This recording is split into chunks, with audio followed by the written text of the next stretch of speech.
Welcome everyone to another episode of Revolution Recap. Things went from bad to worse for the Revolution this week as they came out of the bye week with a 1-0 loss at home to New York Red Bulls. It was a tough defeat as the difference was an unlucky own goal late in the game, but the Revolution's offense continues to disappoint. I'm Greg Johnstone. Joining me today from the Bent Musket is Sam Minton. Sam, how's it going? Going good. I wish we would be able to talk about a Revolution win because we haven't been able to do that for a while. But here we are. This team seems to be very lucky so far this season. Yeah, the ball has not been bouncing their way, and I don't think that we've seen a win since the first leg of the Pumas game, and that seems like ages ago. So certainly waiting this long just for another loss is not the greatest feeling. But also joining us today, what does ease the pain a little bit is coming back to the podcast. It's been his first time on for a while. Seth Mccomber, also of the Bent Musket, is joining us. Seth, how are you doing tonight? Yeah, really good. I'm happy to be a part of a show that I'm also a patron of. Remember, folks, to make sure you become a patron of this show. Very well worth the money. And you, too, could one day be a guest on Revolution Recap. You also probably should be in the Revolution media as well. Should add that little caveat as well. But appreciate your support there, Seth. And we should also plug you guys because you guys are provide year-round coverage of the Revolution. If you don't follow the Bent Musket already, make sure you follow them on Twitter at the Bent Musket, and also follow their work on www.thebentmusket.com. A lot of good content this week. I had a summary of the interview I did with Nico Calabria last week. I know Sam and Seth, you guys have some articles coming out this week, so a lot of good stuff from the Bent Musket, so make sure you're following them online. Now that we've gotten that out of the way, guys, now the pleasantries are done, let's get into this mess of a game.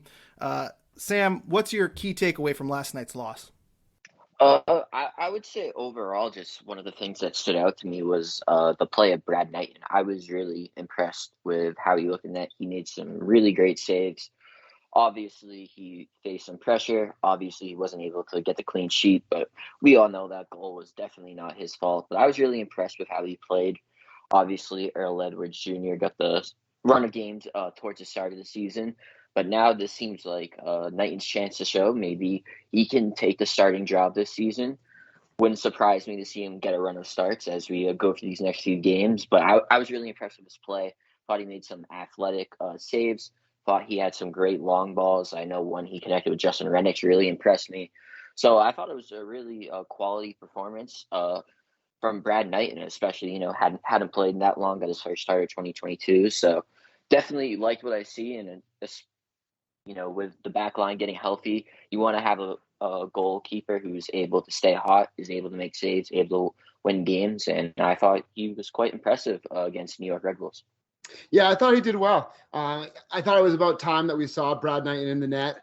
Earl Edwards Jr. had some really good moments. The biggest moment I thought was in the first leg against Pumas, where he made that really big save that ultimately led to the 3-0 win in the first league of the quarterfinals of the Champions League. But he's also been a little bit shaky. And I think to bring in an experienced guy who knows the back line well, who can do some acrobatic stuff that we saw this past weekend, was necessary. You just get a little bit of experience and a little bit of comfort back there. And it made me actually wonder a little bit if Brad Knighton had started down in Mexico against Pumas, would the result be a little bit different? I think, of course, Brad Knighton on Saturday benefited from having Andrew Farrell and Henry Kessler out there. Farrell in particular, I think what we saw that he does really well is that he has recovery pace and he's also smart. If you go on my Twitter at SethMan31, if you don't follow me, there's a video that I took that really, in my opinion, highlighted the benefits of having Andrew Farrell on the field. The play starts when Josie Altidore tries to play a square ball to Leggett, which, in general, if you watch soccer, it's a very dangerous thing to do. You don't want to play square balls.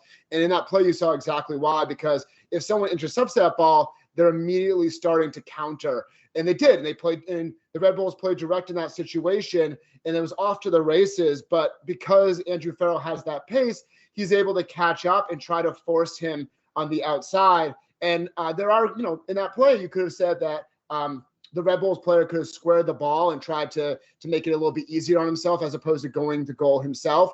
But I'm not sure if the Red Bulls player saw that opportunity. And I also think that because Andrew Farrell is, pretty close to him, he could potentially stop that square ball. So I think in other games, if we saw like an Omar Gonzalez out there, for example, that's very likely a goal because I think we even saw that against Charlotte, a very similar play happened where it ends up being a goal because the back line is not quick enough to have that recovery pace and to clean up those mistakes. But Andrew Farrell is so athletic and so smart. He's going to cover up those things and do well, and that's going to make Brad Knighton's job a little bit easier because in that play, for example, the Red Bulls player had a shot from a pretty poor angle that Brad Knighton's able to push away and collect the save.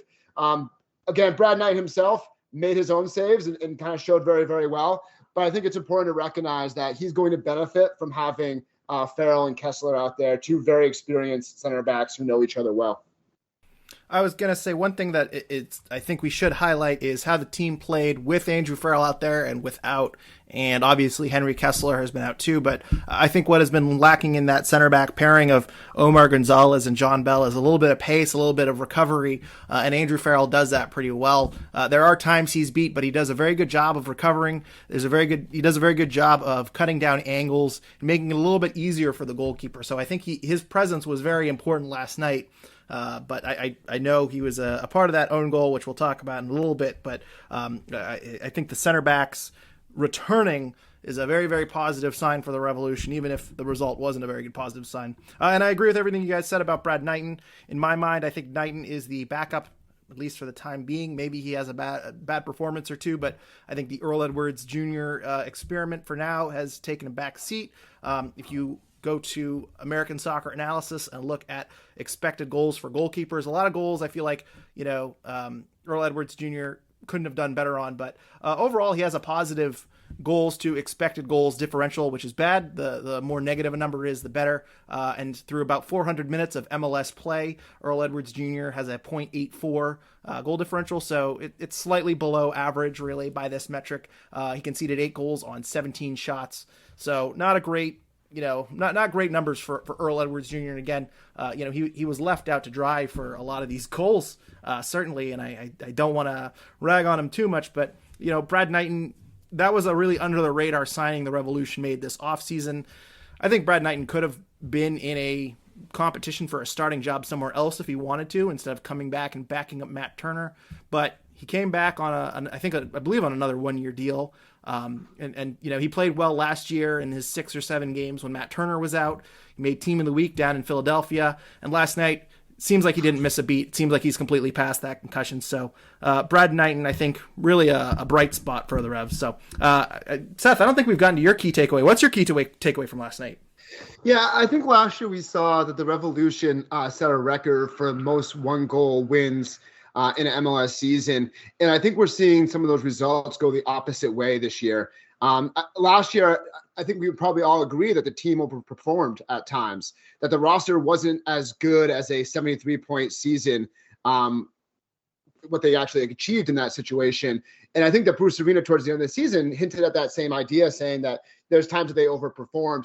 I think that we're seeing that the team kind of show themselves a little bit here, where on Saturday, that's a game that could have gone the other way, right? I mean, I thought Leggett had 2 very, very good opportunities that were pushed away, that were saved, that, could have ended up in the back of net on a different night, but they didn't. And in the end, the Revs lost because of a weird clearance, of a really fluky goal that doesn't happen very much. Maybe sometimes it happens in MLS, but you don't really expect that to happen too often overall. So I think that you see like the RSL game, go the opposite way.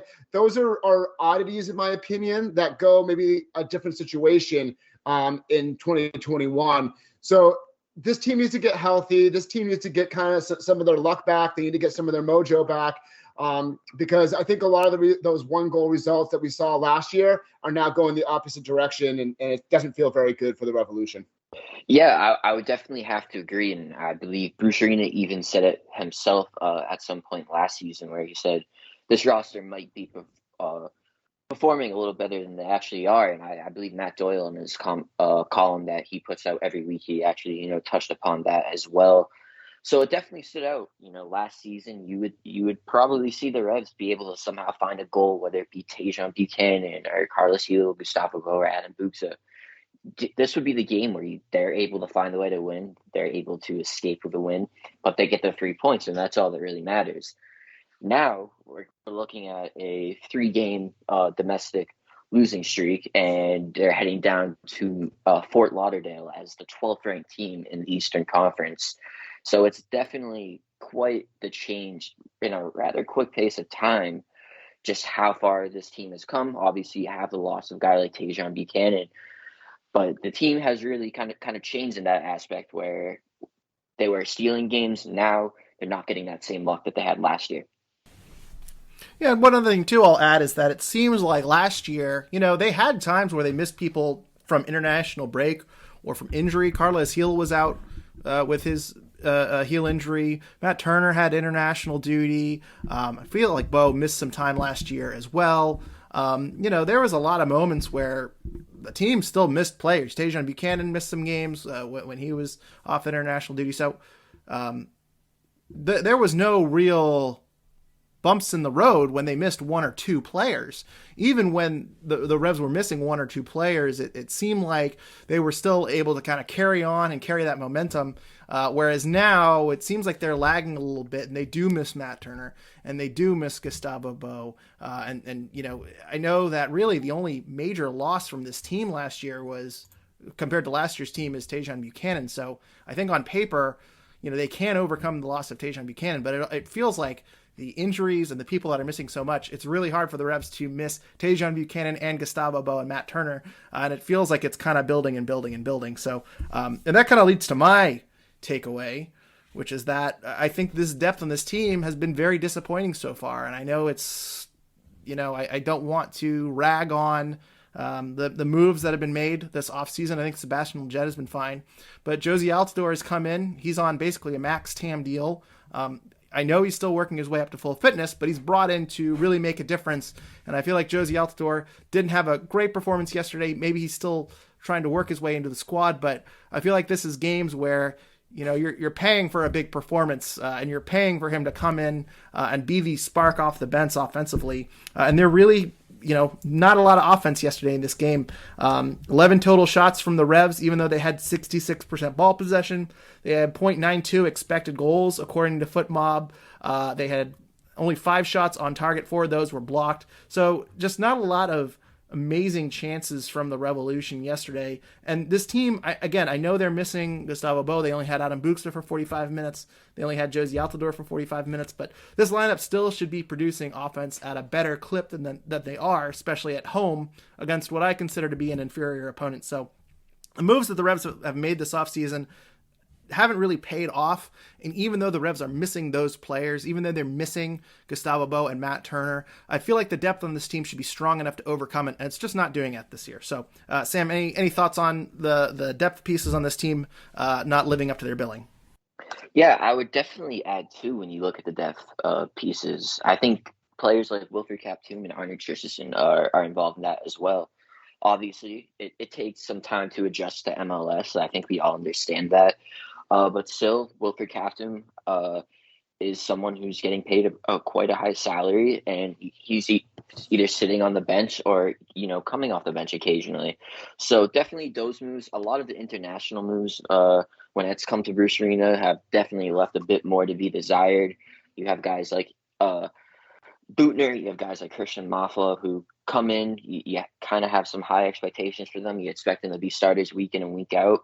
And they don't exactly end up, filling that role. And I think if you did have a guy like Arne Christensen or Wilfried Kaptoum coming in and playing valuable minutes and being a real asset to the team, that would change a lot of things. Maybe you have Tommy Mack come off the bench. He can add some spark there, or just overall in terms of formations or whatever it may be. So I definitely do agree, especially it seems like in the midfield, I would say also too, now that Andrew Farrell and Henry Kessler is back, it's probably not as big as an issue as it was, but there might be some depth issues at center back as well too. So it is something to keep an eye on. Obviously, with rumors about Adam Buksa possibly being transferred, you have Matt Turner, who will be transferred in the summer. The summer transfer window could be very interesting and very vital for this New England Revolution squad.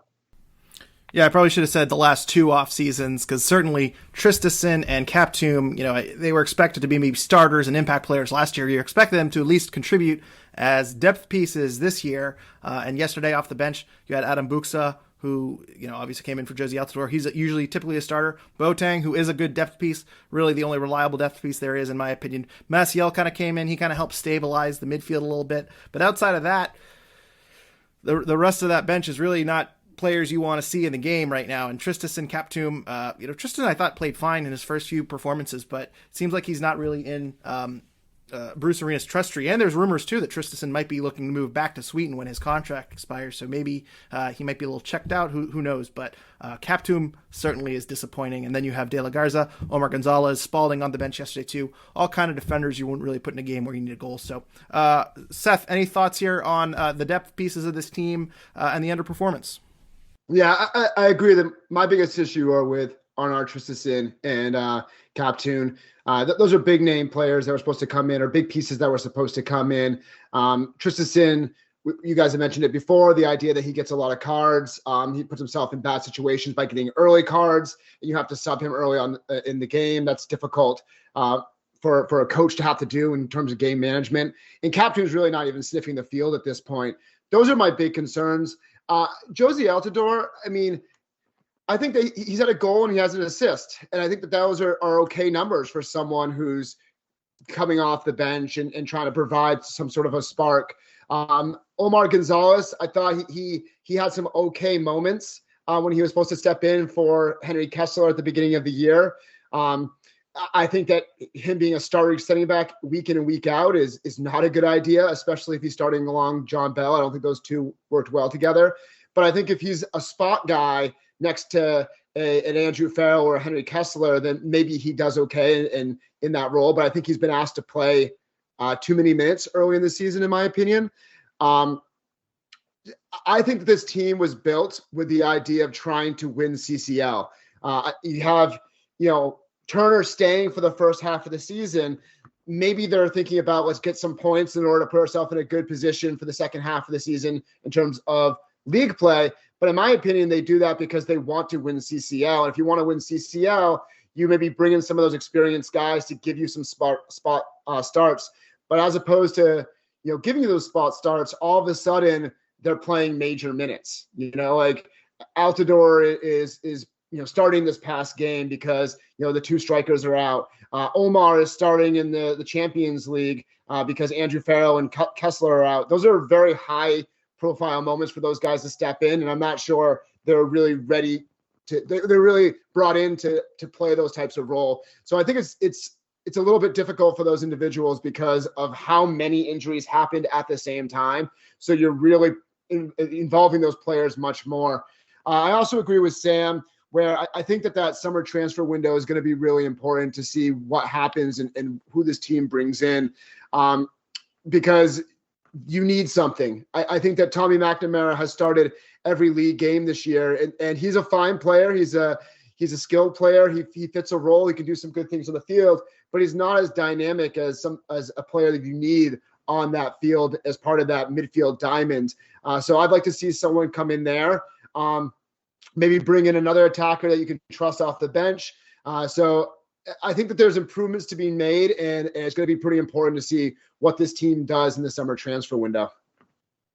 And it's going to be interesting, too, if the Revs lose Adam Buksa, who, I think Sean Donahue was one of the people that also threw out the idea that maybe with Poland going to the World Cup, does he want to kind of disrupt his form? Does he want to kind of change teams in the summer window? Or does he just stay in New England where he's been playing in form and he's raised his profile? It seems like he's kind of played his way into the Polish national team. So does he need to make a move this summer? But if he does, then the Revs have a lot of questions. Can you trust Jozy Altidore to take over as the full-time starter? Do you need to replace Buksa with another designated player striker? Do you use the designated player spot somewhere else? There's a ton of questions to go along with this summer window in terms of who's going out and who's coming in. So a lot going on, and it's going to be a very, very important transfer window for Bruce because, to be quite honest with you, I feel like we can kind of grade the 2020 class, the 2021 offseason a bust, and then the 2022 offseason, I'm not ready to call it a bust, but it's not looking great so far. And then, of course, he didn't do anything in the summer transfer window last year, too. So Bruce's magic touch has seemed to have worn off for the time being. But I do want to ask you guys, too, we got a question 2 weeks ago after the Charlotte loss about if it's time to hit the panic button.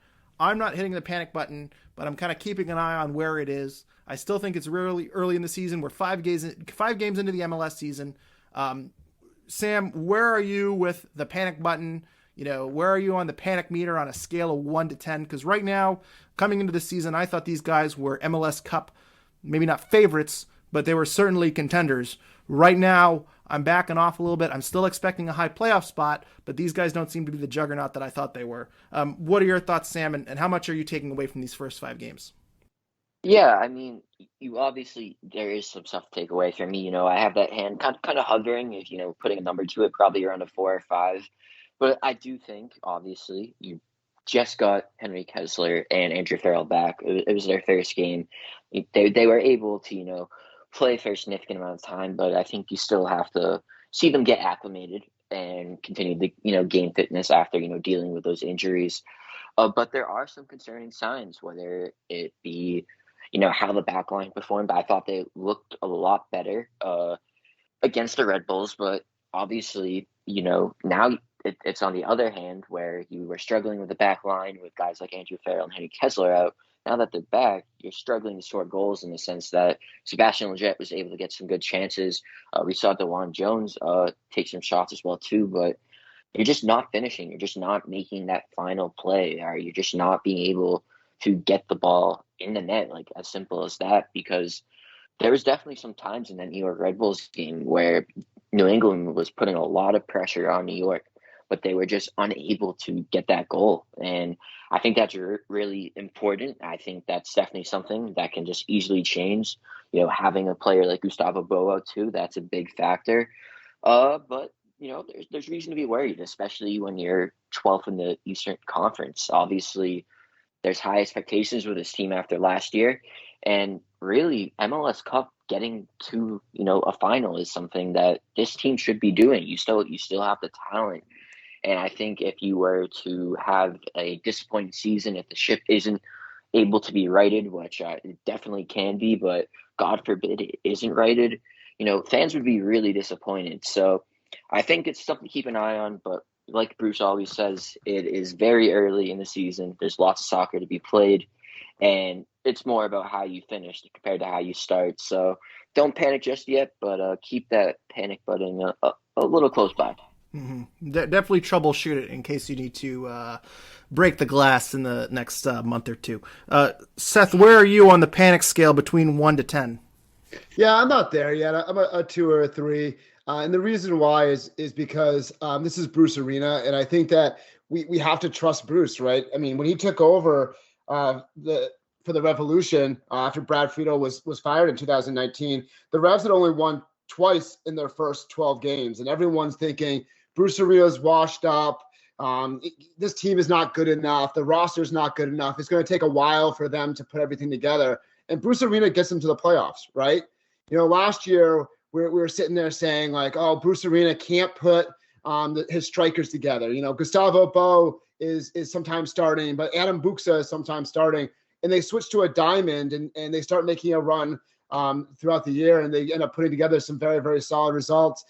I think you have to trust Bruce Arena. I think that he's going to try his best to put together a winning squad. Claudio Reyna was on the call up talking about Bruce Arena being someone who hates to lose. No one hates to lose more than Bruce Arena. And I'm sure right now the fact that this streak has gone on for 3 league games is really killing him. And he said in the post-game press conference that it's kind of exciting to think about how we put this team together and get them working together and start to put together the results, because things just haven't been going their way. And you get people healthy, you start to think about different strategies, different formations. Maybe you think about that summer transfer window, and maybe this team gets it together for the second half of the season, because as Sam said, that's the important thing here, that as long as you get things right by the end of the season, you can make a run at that MLS Cup. And we saw that when Carlos Gil had that long-term injury, right? And he came back right before the playoffs, and everyone's like, Carlos Gil, can he do it? He was injured for so long. And all of a sudden they're starting to threaten, even though they were like very, very bottom of the table and barely snuck into the playoffs, they're able to make that run and make people believe. So I'm not really there yet, because you have Bruce Arena, you have Carlos Gil, the reigning MVP. You have Adam Buksa right now, and yeah, he might leave in the summer, but we know how good of a player he has become, like a really true number 9 in this league. DeJuan Jones is excellent. You have a center backs that are good. I think the disappointing thing right now for me is CCL. Like, I think that this team really was built with the idea that they could win CCL, that you bring in a Josie Altidore who has international experience. You bring in Omar Gonzalez that has international experience, and you hope that they can kind of provide a little something in those moments, not in the starting lineup, but like, providing experience and help and to kind of work and play some minutes if you need it in the dying moments of the game. And unfortunately, they did not do well there because of the injuries. And now all of a sudden you're really trying to think, how do you make this whole season work? Because I think it's going to be difficult when you lose Tjordje Buchanan last year. You're definitely losing Matt Turner unless some sort of loan back happens, what I don't foresee happening. Adam Buksa is potentially going to leave. That's a lot of turnover to have to deal with in a market that's probably a little bit difficult because of the World Cup coming up and being in November. So it's a pretty uncertain year when you think about like how to put together a team in league play. But I think that Bruce Arena is the type of guy to do that. He's a smart guy. He has contacts. He knows how to talk to the upper management and try to get some guys in there. So I'm not there yet because it is Bruce Arena. And I think that he's going to try to tinker and get things right. So I'm not quite there yet. Let's take a look at it, see how the rest of the season goes, especially when the guys get healthy. And again, really keep our eyes on that summer transfer window and see what happens. If they go again without really adding many pieces, then yeah, I'm definitely talking about that panic button. So, Seth, quick question. Is your confidence in Bruce any lower because of the last few transfer windows? Because I just mentioned, it's been a while since we've had a real home run acquisition. Is there any, lesser confidence in Bruce over the last few transfer windows?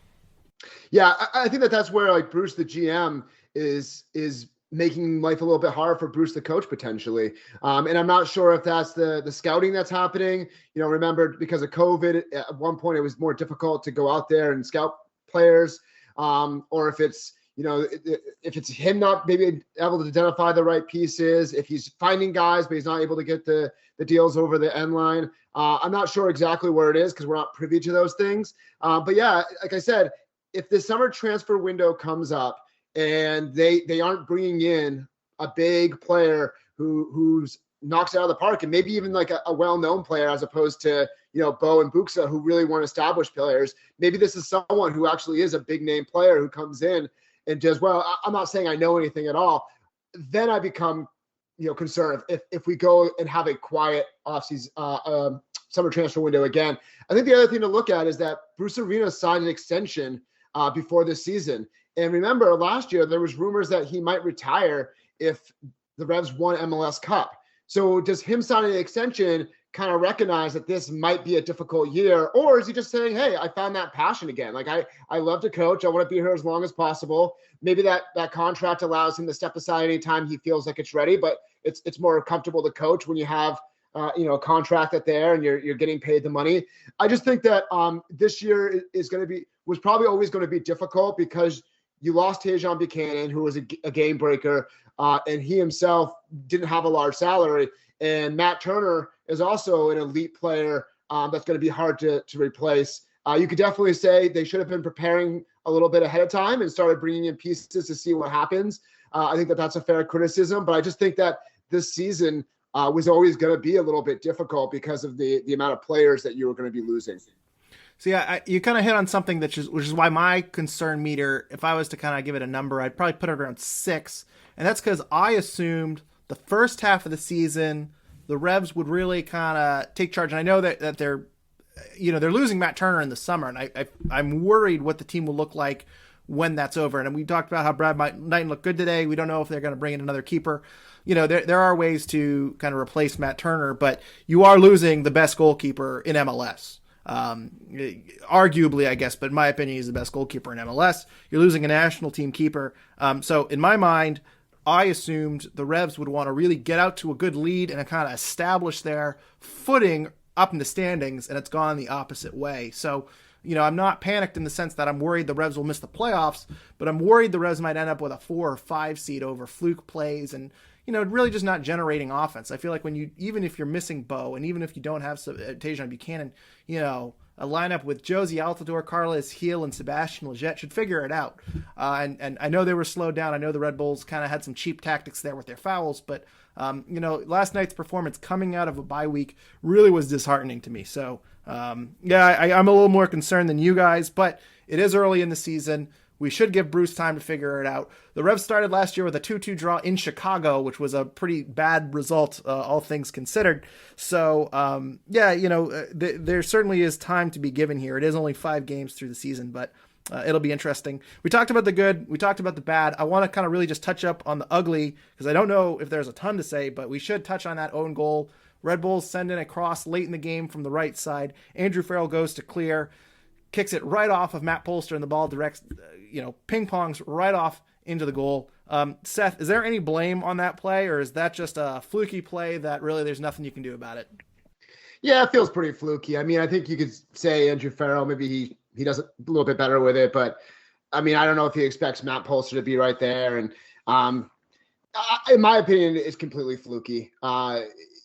I don't know how often that happens in MLS, and we see some pretty strange things happen in MLS. If you follow MLS IST, you see some pretty funny plays sometimes from Pablo Mauer's Twitter feed. I don't really put much. I don't think it's anything you correct. I don't think you sit out there and talk about it on the training field. It's just a situation that's unfortunate. And that's again, that goes back to those 1-0 results or those 2-1 results last year.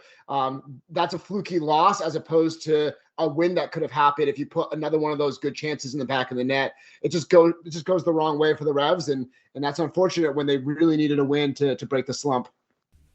It reminded me of the own goal last year against Columbus, where Andrew Farrell was kind of running to catch up with a guy, and the ball accidentally deflects off his head and goes in the net. Really unlucky that you can't teach anything. It's not really anything to do with tactics.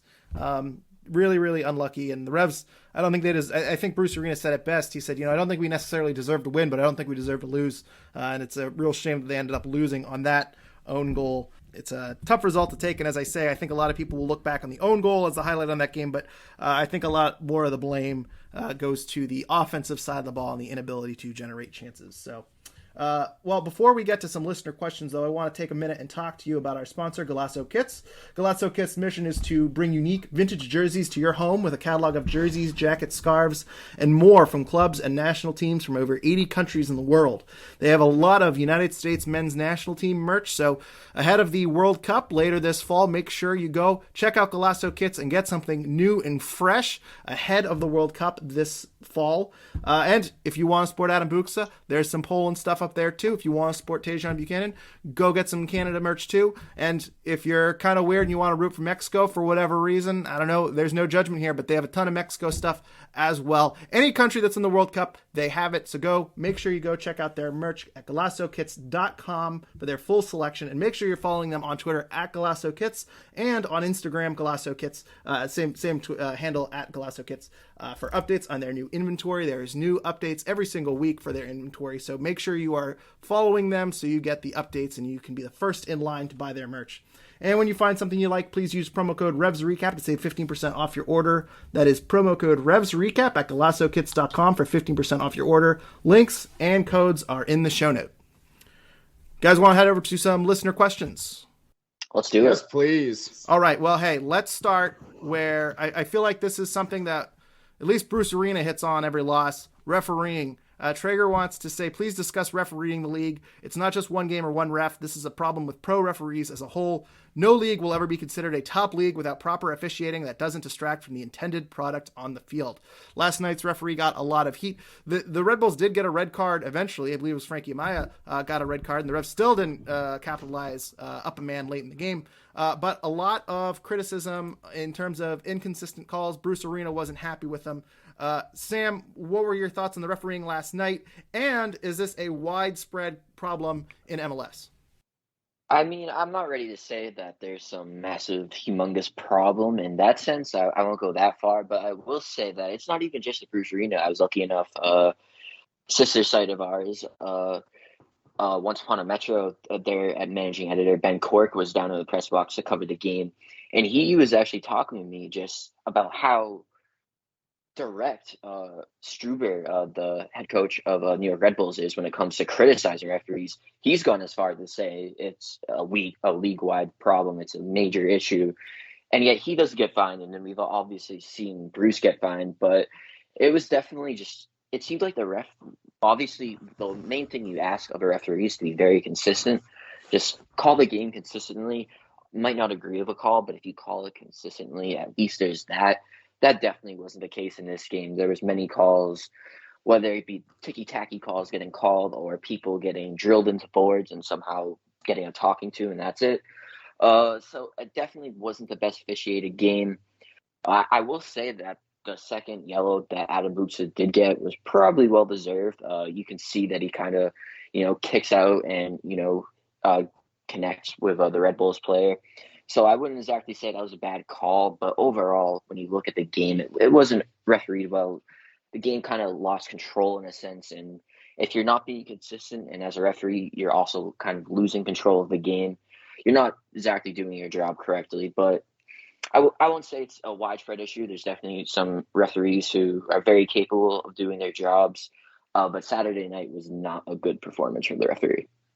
Yeah, I would just talk about the red card with Adam Buksa getting the second yellow there. I thought I think it was Sam Nealis, I believe that's the same name, the Red Bulls player.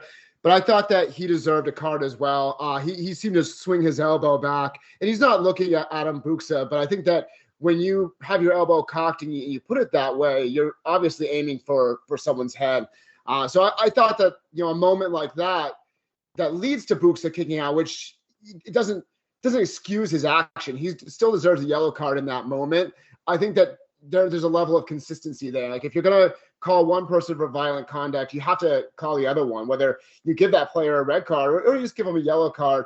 I think it's important to recognize that there was both unsporting behavior in that moment right there. I think the other thing for me is that the Red Bulls came in there ready to disrupt play. And they're fouling left or right. They ended up on the night with 23 fouls called versus 13 for the Revolution. And that's just not good soccer. And I think that, when you think about where these fouls were, they're not always fouls done in dangerous spots. Like I remember a couple times, the Revs, the Red Bulls lose the ball while attacking. So they're in the Revs defensive third. The Red Bulls lose the ball. And then the Red Bulls player immediately fouls a Revs player.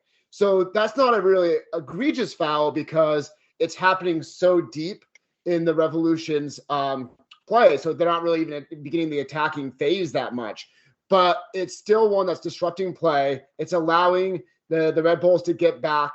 And I think eventually you need to give more yellow cards for that to recognize, okay, yeah, like it's not egregious. It's not something that's really dangerous or really stops an attacking moment. But it's ruining the play of soccer, and it's giving the Red Bulls an advantage. And you need to start giving out yellow cards and protecting a guy like Carlos Heel. In the end, he was fouled 4 times according to MLS.com's official stats. I think you could have given out more yellow cards, and he's the reigning MVP. Last night, I believe he only had 2 key passes. I believe also his passing percentages were lower. And a player like him who is so elite, if you're going to foul him and you're not going to give him the calls, then it's going to disrupt his play. And as a whole, it's going to disrupt how the Revolution function. So I think you have to look at players like that and recognize that like that player is being targeted more than any other player and be willing to use that whistle a little bit quicker. I think the last thing here is that, Bruce Arena said it, that the refereeing was part of it, but like the Revs had a chance to win that game. They have to figure out ways to play around it. But I think that it's unfair to require them to constantly have to overcompensate and play around it. I think that the referees have to be, a little bit better when they use the whistle and find more consistency and protect some of those big players. Wish we had Jake on for his refereeing take. I know he's the refereeing expert. But yeah, it seems like we have a good handful of games where we're talking about the referee, and normally a good referee, you don't know who it was. You don't know anything about him. There were definitely some bad moments I felt yesterday. I don't think it was the worst referee game I'd ever seen. And I think Bruce Arena put it very well where it was a factor, but I don't think it decided the outcome of the game. So now, in terms of MLS referees, there's always room for improvement, but I feel like it's always been that way too. I think it's more a matter of certain referees probably just are not the top quality that we expect. And you mentioned Carlos Hill last night.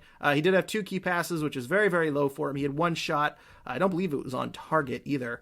But his pass percentage was 74%. He was 53 for 72. He did have 100 touches, but not a very impactful night from that we normally expect from Carlos Hill. So our next question here from David Sabian.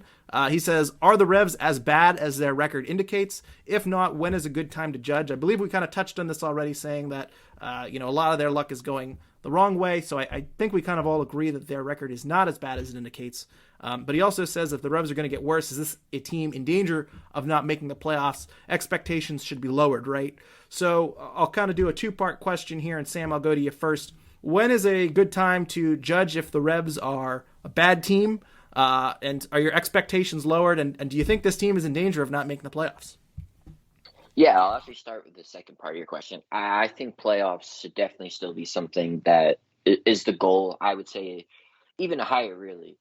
If you still have players like Carlos Hill, Gustavo Bo, we'll say Adam Bucha, you should be one of a team that can make its way to the MLS Cup Finals. So definitely think that making the playoffs should definitely be something that happens. This isn't a team that should be missing the playoffs, and they should be able to hopefully compete, hopefully not play one game and get knocked out, hopefully make a little bit of a run, make some noise, and possibly get to that MLS Cup final. And I think it's a really interesting question in terms of, well, when can we determine if this team is really this bad or not? Because there obviously are those injuries. Henry Kessler and Andrew Farrell came back, but you have a guy like Gustavo Bo out. Obviously, running out Josie Altidore and Justin Rennicks isn't exactly ideal or what you want. So I think you have to wait and see in terms of those injuries. Instantly, what comes out to me is probably maybe a month or 2 from now, kind of getting a real picture of what this team could look like. Maybe I believe Bruce Arena told Zolak and Bertrand that they expect Turner to possibly be ready for games in May. So that around that timeline, if you're getting Matt Turner in that, you're obviously going to see some improved play just with how great of a goalkeeper he is. So I think probably a month or 2, if you start seeing this team continue to struggle, continue to lose games. Obviously, I wouldn't say a game against Miami is a must win, but you obviously want them to win that game. But I still don't think you can press the panic button so early in the season. I think kind of a month or 2 out, if you're still seeing this team perform at a quite a low level or just not having luck go their way, that's when it becomes concerning. And that's when you start to think, can they make the playoffs, or is this going to be almost a disaster of a season? Seth, when are you going to start to worry about this team if this is a bad team, and have your expectations been lowered so far? Yeah, I think it just depends on what your expectations were. Like, I never had the expectation that they were going to win another Supporters' Shield or that they were going to have 73 points this year. I just think that last year was an anomaly. The team overperformed. They were not making as many trips out west. They did a good job to capture that record and to capture the Supporters' Shield. But I never thought that was going to be something that was going to be able to be replicated this year. Again, my disappointment was with the Champions League. I think that was something that was potentially winnable. When you think about, especially when they did the first leg, having the 3-0, and if people are healthy, then all of a sudden maybe we're looking at something different. Bruce Arena mentioned that it's very difficult for teams to compete in both the Champions League and MLS. And you see that with New York City FC, the Sounders being an anomaly, but you know how much depth they have and how they build their squad. And you could argue that the Revolution should be building their squad their same way. But I think it's very difficult for teams to balance those types of things. So when am I going to start thinking about if this truly is a bad team? It's going to be that summer transfer window, because I think that summer transfer window has the possibility of transforming this team. You're going to have a new goalkeeper. Besides that, it's not going to be Matt Turner. It could be someone coming in, and we've heard rumors of a Serbian international one cap coming in, Petrovic. I believe we're going to talk about him later on. It believes that he's going to come over and sign a 3-year deal if reports coming from his club website are to be true, which I imagine if it's coming from the club website, it's true. Is he going to be a starter? Is it going to be Brad Knighton? We have rumors of Adam Buksa potentially leaving. If he leaves, could you imagine if this team, Adam Buksa leaves and they bring in a world-class goal scorer? I'm not saying that Buksa is bad, but what if they bring in this large name who's like a Robbie Keane type of figure? Does that person provide an equal amount or maybe even more types of goals? Or maybe he doesn't, because it's very difficult to come to MLS and translate. Do they bring in someone to play on the left-hand side instead of Tommy McNamara? What does that player look like? Again, is it a world-class player who really changed the way this team plays? To me, I'm not really going to hit the panic button yet. I'm not really going to decide if this team is good yet until we see the summer transfer window. I will say this. I think that maybe some people are like, wait, this guy's a really, really optimist right now. I will say this. They're not a good team right now. This, when I turn on the Revolution right now, I don't know how the game will go. Last year, when I turned on the Revolution, I was like, they're probably going to win. They're probably going to tie. Even when they went down a goal, it's like, they got it. They'll figure it out. Right now, I feel like if they go down a goal, I just don't know if they have it in them. So right now, I'm not high on this team. Right now, I'm not really feeling that they're going to win an MLS Cup or win a trophy this year. But I think that with the amount of injuries this team has and the possibility to do something in the summer transfer window, and I think that, Greg, you'd be like, nah, man, there's no track record right now that they're going to do something big in the summer transfer window. But I think if you have Bruce Arena there, a guy who wants to win, he's not trying to think about this team, like a 5-year plan for this team. He wants to try to bring guys in to win as soon as possible. And you could definitely argue the last couple transfer windows, they haven't been good enough. But I think that he's going to have some sort of vision for the summer transfer window. And if it doesn't come to fruition, then yeah, I am really concerned about what this team's going to be. I do want to touch about a comment here, and I think we can. I feel like I've touched on this a little bit with my complaints about the offensive struggles, and I think this is a listener question that is kind of, I don't know, it reflects my thoughts. But Dragon Slay on Discord says 1 shot on goal for almost the entire game. I think he means that there were a few more shots on goal towards the end of the game, but not a lot of big chances. Either way, it's not like we don't have the talent up front. I'm starting to turn on Bruce. Am I crazy? What am I missing? And there are some people starting to turn on Bruce, but ultimately this offense is struggling, and I can't explain why. Can either of you explain what's going on with this offense and why it's just non-existent lately? Is there any real excuse here? Yeah, can I jump in on this one? Yeah, so I think part of the thing that you see here is that with Tajon Buchanan, he was a game breaker who flared out wide, and he's going to provide some width on that right-hand side, and that's going to draw attention to allow someone like Carlos Gil to operate and Gustavo Bo to operate. Now you're playing a little bit more narrow, so you have to get those rotations correct defensively to make sure you're covering things. And offensively, you have to make sure that the passes are crisp, that the movement is crisp, and you're not necessarily just relying on the idea of like, hey, get it to Tajon Buchanan being a game breaker. I think the system has to really take shape and really needs to understand each other to allow goals to happen. The 63rd minute last night for the Revolution, I thought was a really good thing to highlight. And I posted on my Twitter at SethMan31, and also the Bet Musket. I did a discussion about it on the One Shining Moment. And in that play, what you see is DeJuan Jones win the ball. He then plays the ball forward to Buksa, who's been a very, very good target. And I think that with Buksa not in the field during the first 45 minutes, the way the Revs were playing was a little bit different. Josie Altidore was out there. He's kind of that target guy. But I do wonder when he picked up a knock, because he comes off at halftime, and Richie Williams at the end of the game says that he picked up a little bit of an injury. So I do wonder, with it, like when that happened and how that affected the way he plays. But back to that play in the 63rd minute, Adam Buksa drops into space. He plays the ball back to Brandon Bye. Brandon Bye moves the ball to both of the central midfielders, and now we're on the left side of the field with DeJuan Jones going forward. So that's just a system like play, simple passes that open up an opportunity. DeJuan Jones plays the ball forward to Adam Buksa, who's now higher playing a target, and he hits the ball one time out wide to Boateng, who's flared out wide to try to bring someone with him. Boateng gets to the end line, he plays him across, and then that's Sebastian Lletget, who runs in with a late run to almost get a goal. His touch is a little too heavy, and then it's a save. That's a team-wide goal, right? Like, that's everyone doing their part to get close to goal, to almost score a goal. And I think last year you could rely on some more individual brilliance because you have a guy like Tajon Buchanan who's going to do that for you. And if he doesn't do it for you, he's going to draw a foul, or he's just going to draw more attention. So I think that, like, right now, there's a lot that has to go right for the Revolution to score those opportunities, because Carlos Gil, as electric as he is, he doesn't shoot a lot, right?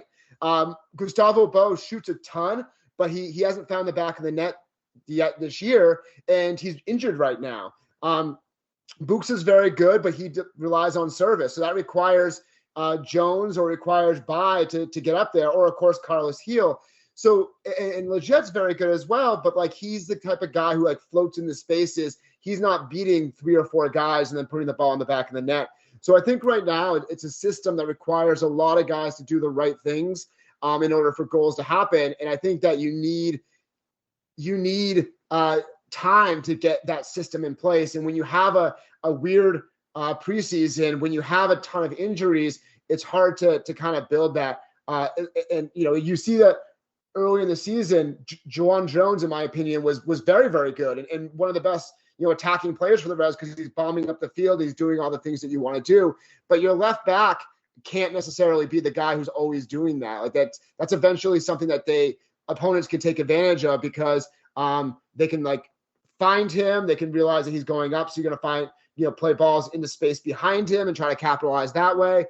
You need some of the other players to step up. Either because they understand the system more, or be a little bit more of game changers. And again, that's where that summer transfer window potentially comes in. If you bring in a game changer somewhere on the field in the attacking third, all of a sudden this team plays a little bit different and looks a little bit different.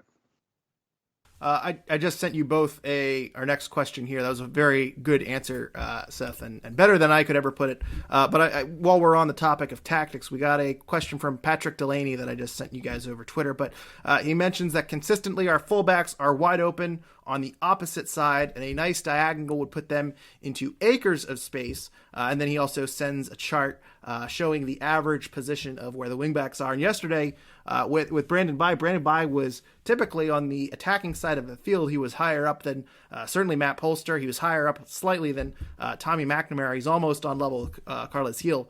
So he was getting up in the attack a little bit. DeJuan Jones was back a little bit further than he normally is on average. Normally he's the one getting up and getting up in the attack. And so I'm getting back to his question of will we ever take advantage of the fullbacks in those space using diagonal passes?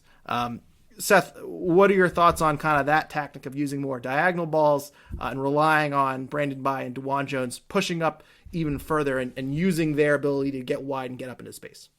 Yeah, I mean, I think that's what this system relies on right now. You need those players to provide width, because, if you look at this chart that you sent, Sebastian Lletget is more central. Tommy McNamara is very central. So the width has to come from those outside areas. I posted something about this earlier this year. I think the nice thing with DeJuan Jones is that you can play the ball to his feet and he can take people on and he can create opportunities that way. With Brandon Bye, you need to play him into that space. So that's where a diagonal ball comes into play. I think at one point there was a long ball from Andrew Farrell earlier this year, and Brandon Bye's like, perfect. This is what I need. Like, play me up there. I can use my pace, and then I can pick up my head and try to find the pass early. But more often than not, when you play Brandon by his feet, he's struggling to beat the person who's marking him. So his passes are going backwards or they're going sideways, and he's not taking guys on, or he's not playing 1-2s to get into good spaces. He's capable of that, like especially those 1-2s. He has a really good relationship with Carlos Heel, but so far this year, I feel like I haven't seen it quite as much. So in my opinion, like you need those outside mids to be dangerous if you're going to continue to play this system. And I think you have to consider the type of balls that you play. I think either one of them, you could play them into space with a diagonal or with a longer ball. But I think with Jones, you can also switch it up and play his feet and have him go at people, because there's a little bit of Tajon Buchanan in DeJuan Jones. And I think Brandon By, what I've seen from him so far, you're better off playing him into space, let him run at people, put the ball on the ground for someone who's running into the box. But certainly, yeah, you have to get those outside backs involved. And you just have to be careful that you're not going to be caught on the counter, because there are times that, teams playing in transitions know that those players are going to be high up. You got to make sure there's coverage back there to help out Andrew Farrell and Henry Kessler. Sam, do you want to add anything onto that? I mean, all that is obviously I agree with what Seth said, and just overall, I think DeJuan has been great this season, and like Seth mentioned, he's someone who has the confidence. He's able to go at people. It's not something where, I thought Brandon By, he's had a decent season. Definitely defensively, there's been some issues. We've seen him playing guys on side and just lack of communication and cohesion with that back line. Obviously, I think having Kessler and Farrell back played a role in everything looking a little bit better. But also, too, just his service into the box. There's just some times where By will have, some great service. He'll whip across and it'll be perfect. And there's sometimes where it can kill a play. So overall, I think, there's room for improvement there. But the name of the game for the Revs is getting those guys up the field. It was the same last year. It's going to be the same this year. I think DeJuan Jones has done a great job. Maybe see a little bit more from Brandon By. But I don't expect that to change. You're going to need those guys to help out on the attack. And obviously that can leave Matt Polster and the two center backs in some precarious situations. But it's all about balancing that act of, going full on the attack, but also making sure that you're able to defend on the counter. But again, have to agree with Seth. That's a key part of the New England's attack, is getting those fullbacks out wide. And then especially a By, it's about providing service into the box. But DeJuan, he's able to kind of change things up. And also, too, just touching on DeJuan, I like that, we were starting to see him get some more shots off. You mentioned Carlos Heel. There was plenty of times, especially late in that game, up a man, where he could have taken some shots, just outside the box. But he's more of a facilitator, distributor. But I enjoyed seeing DeJuan Jones let a couple shots go. And I think it's just continuing to show how confident he is. So when it comes to the play of the wing backs, you're going to see them get forward. So hopefully they're able to be a bit more successful moving forward. And the game is completely different when DeJuan Jones is able to kind of limit his defensive responsibilities and push up. I think looking at the Pumas game, the first game he was up a lot, he was tearing it up, but in the second game he kind of had more defensive responsibilities. It seemed like the Revs really missed his presence out there on the wing. He's really a game changer when he's able to push up. So I think that's a really big, important thing to note, that if you look at where DeJuan Jones is in relationship to everyone else, he's one of the guys that's further back, and you really want to see him get up and push for a goal. So Misha asks on Discord, first off, she asks, Sebastian Lletget, Omar Gonzalez, Josie Altidore, how have they added to the team? We've kind of touched on this a little bit. We can kind of go around real quick on this, but I think Lletget has been fine. I see some people criticizing him. I think he's been fine for the role he is playing. And he almost had a goal yesterday. We talk about the wingbacks. Brandon By had a nice assist back. Seth, I know you talked about this play that Boateng crossed it, By headed it back in. Lletget really, really close to another goal. That was just an incredible save by the Red Bulls. But I think Lletget has been fine. Omar Gonzalez, I haven't been impressed with. I know, Seth, you said he had his moments. Josie Altidore, I also feel like he's had his moments. But again, with his salary, you really expect, I feel, a lot more from him. Again, we don't know how much the Revs are paying and how much TFC is paying, but either way, I feel like you want a little bit more from Gonzalez and Josie Altidore, and maybe they will add more later on in the year But right now, I don't have a ton to say to how they've really contributed outside Lletget. Sam, you got anything you want to add on Lletget, Omar Gonzalez, Josie Altidore, and how they've added to this team?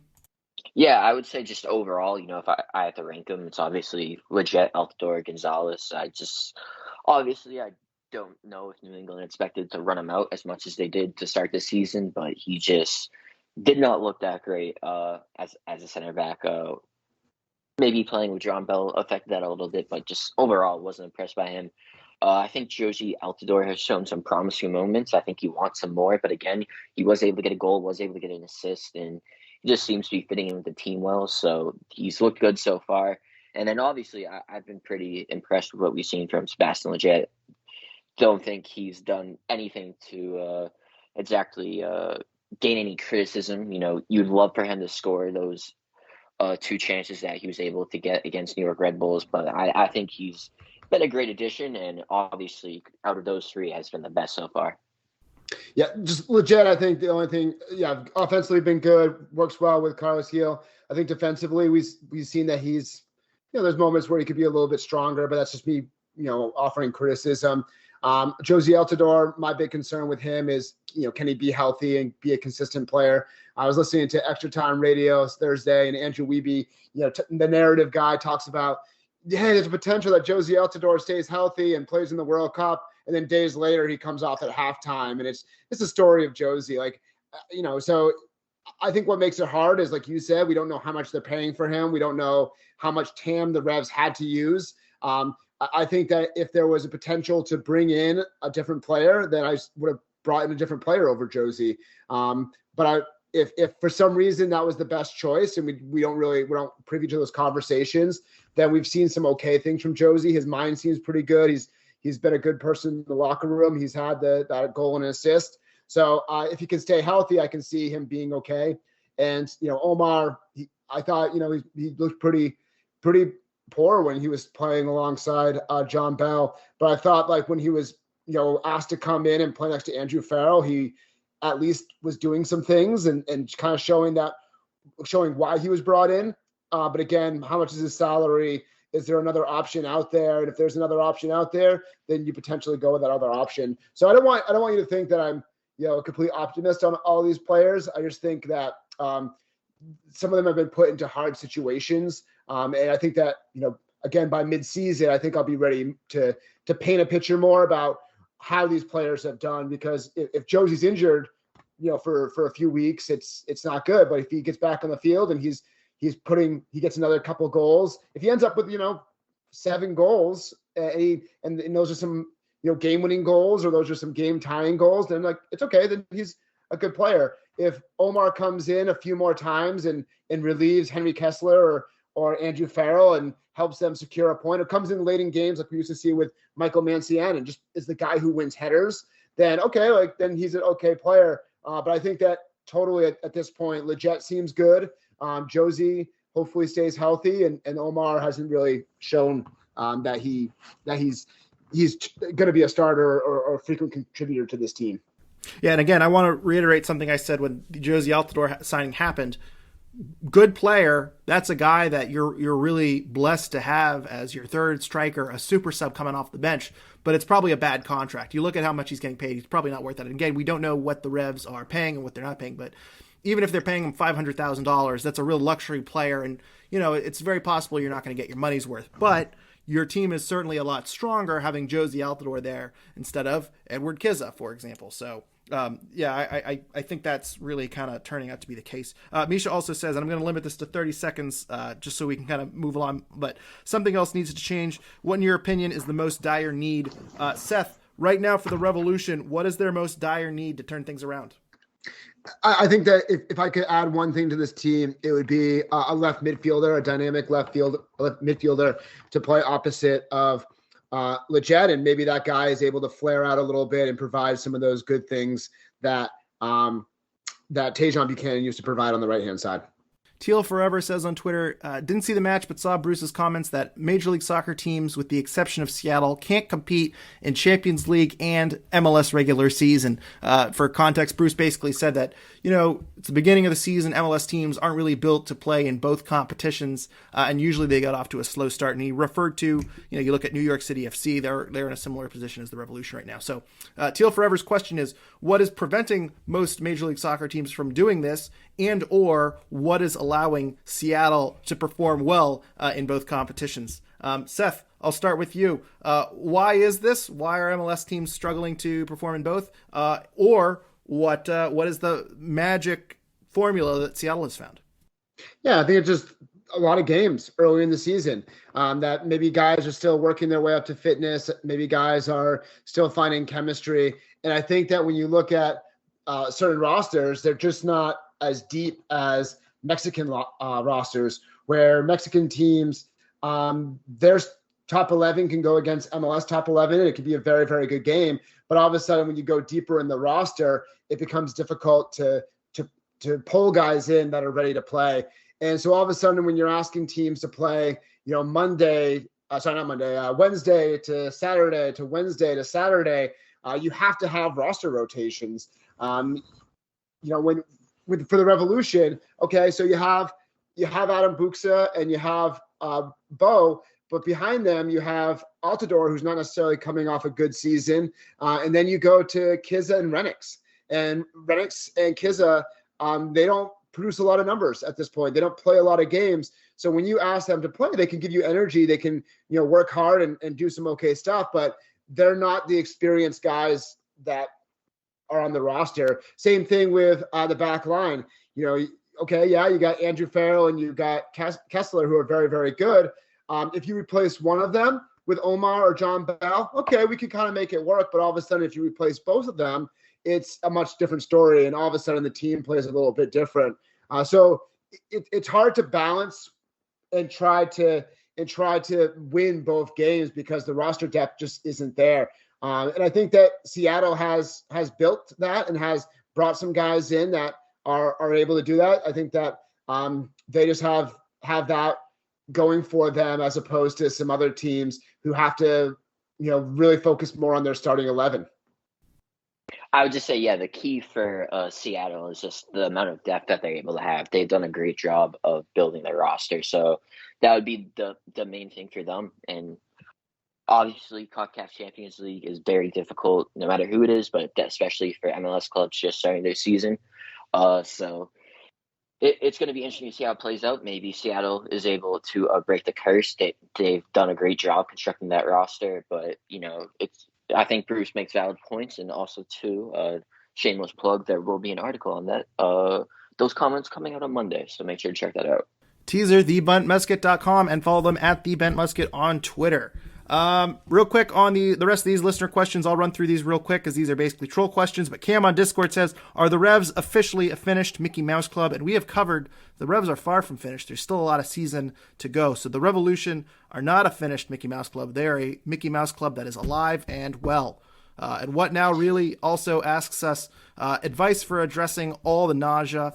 Nothing like good old Pepto-Bismol. If you're a Revs fan, to have some Pepto somewhere near where you're watching the game at all times, because you never know when this team is going to make you sick. So if you're a new Revolution fan, if you've just been turned onto this team and you're used to success, you're used to Supporters Shield, make sure you got Pepto-Bismol within an arm's reach. So just wanted to touch on those things really quickly. Just a little PSA for all of our listeners. So let's get to some moves. We got some news here, guys. I know that we typically wrap up our shows around now, but we got some things to talk about. Edward Kizza no longer on the roster, kind of. He's been loaned to Memphis. The Revolution basically have loaned him on a season-long loan. As a result, the Revolution are getting some roster relief. The Revs get the international roster spot back. Edward Kizza was on the supplemental roster, which is not really a huge deal. The international spot is a bigger deal, but the Revolution get a supplemental roster spot back. It is worth noting that Edward Kizza did meet conditions to be loaned to Revs 2 for a season, and that also would have cleared off an international roster spot. So this isn't just dumping a player to gain an international roster spot. It seems like either the Revs are getting a fee for this, or the Revolution want to see Edward Kizza play at the USL championship level and give him a season there and see how he develops there. So just a couple of notes on the transaction and kind of explaining a little bit further. Seth, do you have any thoughts on Edward Kizza going to Memphis for this season? Yeah, I think it's going to be a good opportunity for him. When he moved over to Memphis, they were 2-1. They had scored 3 goals, but none of their goals have been scored by a striker. And the guys that are there at striker hadn't had a lot of experience. So he's going to have the opportunity to win a spot and play a lot of minutes. I believe Tim Howard is associated with that club, right? As the owner or something like that. I believe he's an owner, part owner, yes. Yeah, so part of me wonders if Howard was looking around and trying to find a striker, and he called Bruce Arena, and that's how this deal ended up happening. I'm not really sure. Or maybe Bruce Arena called Howard, and that kind of how it happened. But I do wonder if that relationship led to anything, because we saw Renix go down to North Carolina at one point in the USL because of the relationship with Dave Sarakin. So maybe there's a little bit of trust about working together and finding a good spot for the player.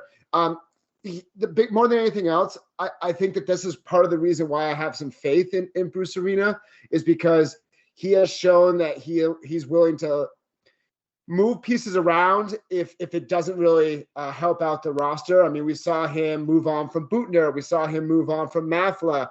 We see him say, okay, Kizza's here, and he's probably not going to start with the first team. Let's send him on loan somewhere and open up an international spot. So that makes me wonder if he's going to be willing to buy out contracts or move guys on or sell guys, if it's going to open up things, as opposed to maybe some past regimes that say, hey, we're going to keep guys here because they're already here. If you remember, there was a moment where Somi was potentially going to go over to FC Cincinnati. That was the rumor. That was what was out there.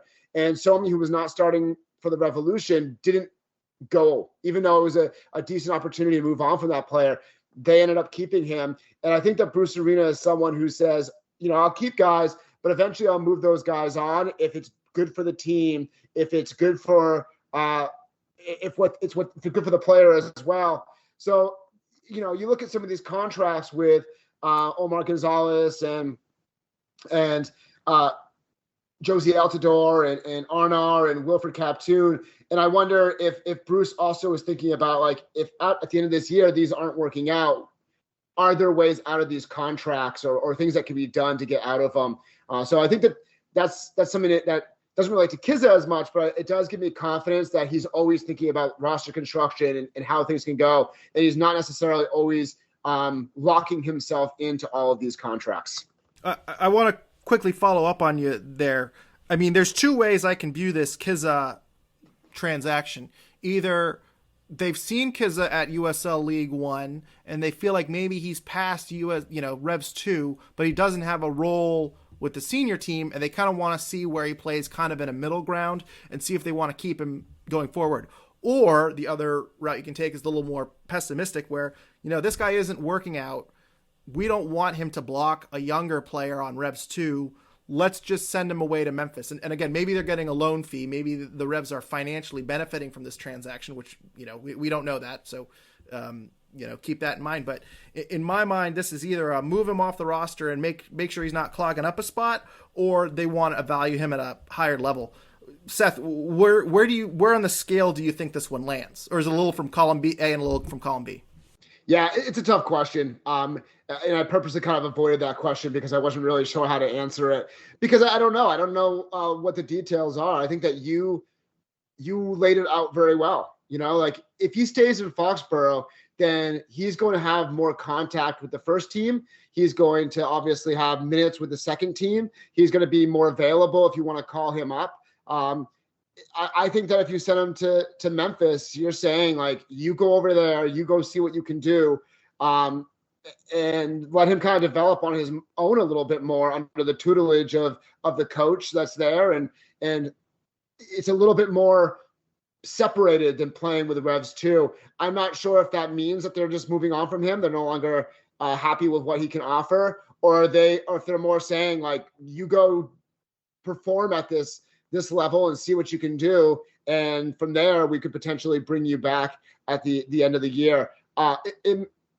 My thought is that he's for sure. This definitely means he's for sure gone for the entire year. That there won't be any type of callback for like the Open Cup. And it's up to him to kind of, put himself in a good position to then find his next opportunity, whether it's back with the first team because he performed so well, or he advertises himself as a really good USL championship striker and ends up with a different team, maybe playing against Juan Agudelo down in Birmingham. So I think this is, in my opinion, I always kind of viewed it as an opportunity for Kizza to advertise himself, to put himself out there, and show that he either belongs on an MLS roster or that he can cut it in the USL championship. Because we saw like a guy like Joe Rice, right? Like Joe Rice, spends multiple years in League One and then ends up on a championship roster. I think that's maybe like, he kind of has an opportunity to show himself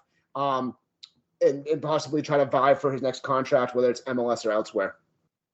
Sam, where do you fall on the scale of, is this bad news for Kizza that there's no role in this organization for him? Or do you think the Revs want to see him play at a higher level? Where do you fall on that scale?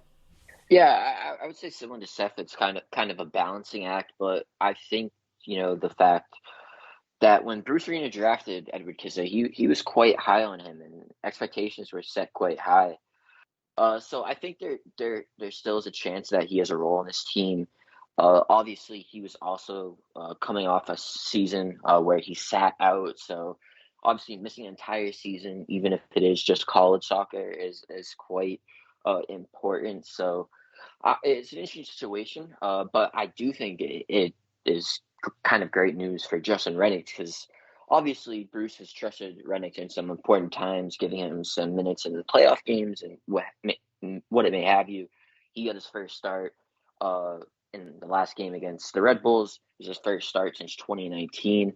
And he looked pretty good, so credit to him for that. But I think we expect to see Rennick a lot more, and this is kind of a make-or-break year for him. Because if you do have Edward Kizza performing quite well out on loan, now you start to wonder, what's Justin Rennick's future with the club? Is he someone who has the potential to be an impact player or to make a difference, whether it be off the bench or in the starting lineup for the New England Revolution, or is it time to move on from him? So I definitely think, the move can definitely work out for Edward Kizza. He can improve. He can show what he's capable of, show his worth, whether that's to New England or another club. But also, too, it kind of shines a light on Justin Rennick's and having him show his worth and if he's capable of staying with New England Revolution or if he needs to go somewhere else. And it's worth noting Matt Turner was on loan at Richmond. He credits that loan as helping in his development greatly. Justin Rennick's, Seth, as you mentioned, Justin Rennick's went to North Carolina for a season, and he talked about it last week on our interview with Justin Rennick's, where he said that was very, very helpful to him. If you haven't listened to that interview, please go back and listen to it. Justin was great. So he credits North Carolina as being helpful for him in his development. So maybe this will help Kizza's development overall too. We got to get to some news here too. Seth, I know you've alluded to it. The Revs are rumored pretty heavily. It seems pretty official according to the other team's website, but it seems like they are about to come to terms with a Serbian goalkeeper. And Seth, luckily you've been pronouncing this guy's name all week. You're an expert at it. Please give us the correct pronunciation of his name. Ben Softly is not going to be happy with me if he listens to this podcast. Petrovic, I believe, is a good way of pronouncing it, or at least kind of closer than I was a couple days ago to saying it. I think that this individual is a young goalkeeper. I talked to Serbian football or Serbian footy on Twitter a little bit about who he is. And he talked about how he's a young goalkeeper. He has one cap with the Serbian national team, but played various youth ranks with the Serbia, represented them internationally. He's over 6 feet tall, I think 6'5". He's an excellent shot stopper. He's someone who has a lot of composure. He's able to grab the balls and command the box and be very vocal. He's still developing, that he at 22 years old, one way to look at it is that in United States, if you're 22 years old, you're just coming out of college, right? So he's still pretty young. He still has a lot to experience. And, Major League Soccer is a physical league. It's a quick league. You have to be really on your toes. It's a rising league. So it'll be really interesting to see what he can do. But, if they are bringing him in, believed to be a 3-year contract, according to what was on the website. Again, the website has even quotes from him and his coach. So, it all but certainly is going to happen in the coming weeks, if not sooner. It'll be interesting to see where he fits in on this team. Do they imagine him coming in and immediately being a starter? I would think so. If you think about Matt Turner leaving, you have, Earl Edward Jr., which I think most of us would agree would not be the guy you would start full time if Turner leaves.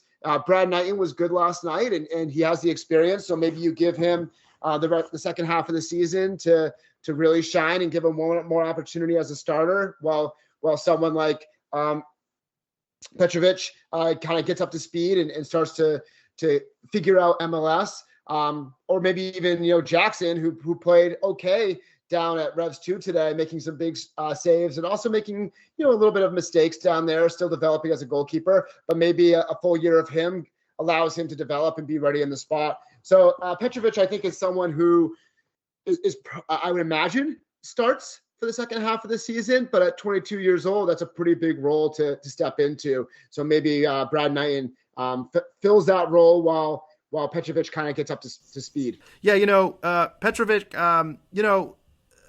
I looked into this and I thought maybe this guy is going to be a U22 signing. I figured this is going to be the Revolution's use of the U22 slot. And then I checked the rules tonight, and the rules here say eligibility for a U22 initiative slot. A player must be 22 years old or younger in the first year he is eligible to play in an MLS game, e.g. not eligible for 2022 if he turns 23 in 2022. And unfortunately, Petrovic is date of birth, October 8th, 1999, which means he turns 23 in 2022. So he's not eligible for the U22 initiative slot, which I think is pretty significant to say. The U22 initiative slot essentially is unlimited transfer. You can spend any amount of money on a player you want, but it's still restricted to the salary cap rules. Obviously, it's age restricted, and then there's some salary cap benefits as well. But one thing that is, his transfer market value is 1.2 million euros. Even if there's a transfer fee attached of 1.5 million, I mean, it's going to hit the cap pretty hard. This might potentially be a player that you might have to do some GAM on or TAM on. This seems to be a player who, I know he's young. It seems like a development player. Maybe there is a bridge from Brad Knighton to Petrovic, but ultimately, I think this guy is going to have to step in sooner or later if he comes over to the Revolution, which it sounds like he is. So, it's going to be interesting to see how he transitions. I know a lot of players from Europe maybe hit a little bit of a slow start. Certainly, it seems like the Revolution have had some rough luck lately with the players they've acquired from Europe, whether it be Tristan or Capdoom, who we talked earlier. But it seems like if this guy is coming in, from what it sounds like, and a transfer fee of $1 or $2 million is going out, and we're not using he's not occupying the U22 slot, which to my understanding he can't. This guy's got to be the starter starting in 2023. So it's going to be interesting to see how he progresses. But Seth, from what you've found out, it's certainly very promising, and already has a cap with the Serbian national team. That's extremely exciting. So. While we're talking about goalies, it's been a long episode, but we have to talk about Frostbite-gate and Matt Turner's foot. One of the more bizarre stories I've talked about, and I know we've talked about this before, and previously we got comments on Matt Turner's injury and what what's going on there. We've learned a lot this week. Previously, we knew Matt Turner had a fracture in his foot.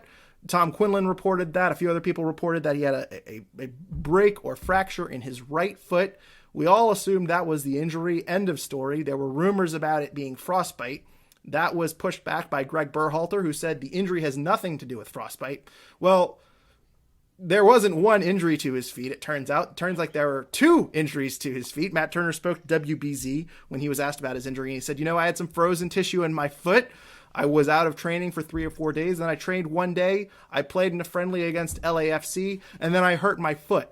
That got kind of misconstrued into they were related injuries. It was the same foot. Matt Turner came out and said that actually he had frozen tissue and tendinitis in his left foot, and the fracture is in his right foot. And so for a while, that seemed to be the story. And then Bruce Arena last night at the press conference, when asked by Tom Quillen about his thoughts about the Minnesota game, just kind of drops you know what? Matt Turner did have frostbite. That's what it was. It was frostbite. He had frostbite in his foot, and he confirmed that it is unrelated to the broken foot injury on his right foot. But nevertheless, he did actually have frostbite in his left foot, which is pretty mind-blowing because it certainly seems like this was, for whatever reason, hidden or whatever. Certainly everyone knew about these frostbite rumors, and no context was given until this weekend. So I think I've covered all of it. Sam, what are your thoughts on Frostbite-gate here? I mean, besides that, I've heard the word frostbite more than I have in my entire life. Yeah, I would just say that it's important to note that they're two very separate injuries. Like Matt said, whether it be himself describing it as a frozen foot that led to tendinitis, whether it be Bruce Arena saying that it is frostbite. And also, too, I reached out to U.S. Soccer, and a U.S. men's national team spokesperson basically told me that he was never medically diagnosed with frostbite. So it's just when you think the story stops, it just keeps going. But overall, when it comes to it, I think what's also not important, but I thought it was kind of interesting to hear Bruce say it. He flat out said that it was stupid for the U.S. men's national team to play in those conditions. He said that they could have played that competition anywhere, and they would have gotten the desired result. So I thought that was quite interesting as well, too. You mentioned that CONCACAF, there's always some gimmicks that you try and use to win. You mentioned that Canada, obviously, where can they go? It's going to be cold there. Maybe you go to Vancouver. That's more advantageous, more competitive soccer, whatever you want to call it. But it just seems like right when we think we know every single thing about this story, something else comes out. But hopefully we never hear about frostbite ever again. I disagree. I want this story to live on for the rest of time. Seth, what are your thoughts on Frostbite-gate? Yeah, I mean, I don't know. In one way, it's a kind of a funny story because it keeps like having these twists and turns. Another way, like I don't get the big deal about it because Matt Turner played in the game. He suffered from some tendinitis in his left foot. He said in the interview with CBS Sports that 3 or 4 days went by and he was fine. He trained for 1 day. He participated in a closed door preseason game against LAFC. There was a slide tackle that was reckless, I believe he said, and it got to his right foot, and that's what led to this longer injury. I don't know. I just don't think the frostbite part is that big of a deal because he got over it. It's not like a situation where it's still lingering. It's not a situation where he's mad about it. I just think that it's a semantics thing. Like whether he calls it a frozen foot or Bruce Arena calls it frostbite, if whether it's tendinitis or it's something else, I think that he had an injury in his left foot. He got over it, and now he's dealing with something in his right foot. And he's now working out. He's now going to the doctor, I believe, this week, and hopefully getting cleared. And there's a potential that he's going to play some games for the Revolution. Hopefully, play for the Revolution before he goes to Arsenal. I just think that a lot of people believe that there was lying that was happening, when I think that there just wasn't enough information that was out there. And I don't think that anyone, I think people were being asked questions were answering how they wanted to answer the questions. And you could say that they could have been more transparent and told the full story along the way, but I don't think they have to. Matt Turner was out for 3 or 4 days. You know how many guys have little, knocks or little things that happen to them that just don't really get disclosed? It's not that big of in my mind, it's not that big of a deal. maybe because it was with the national team, because it was so cold and there was the debate whether they should play that game. I mean, I think that's more interesting that, Bruce Arena said that game should not have been played there. He does not think it was a great idea. Okay, that's a conversation that we could have.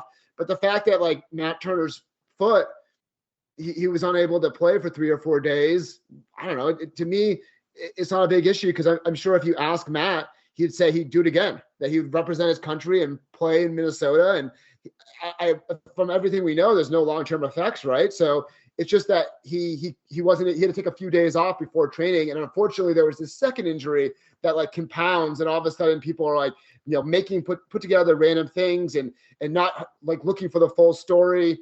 There's an article on MLSsoccer.com written by John Siegel that kind of, like, goes through, like, here's the exact timeline. And I think if people were to take a moment and read that all, they'd be like, oh, okay, I get it now.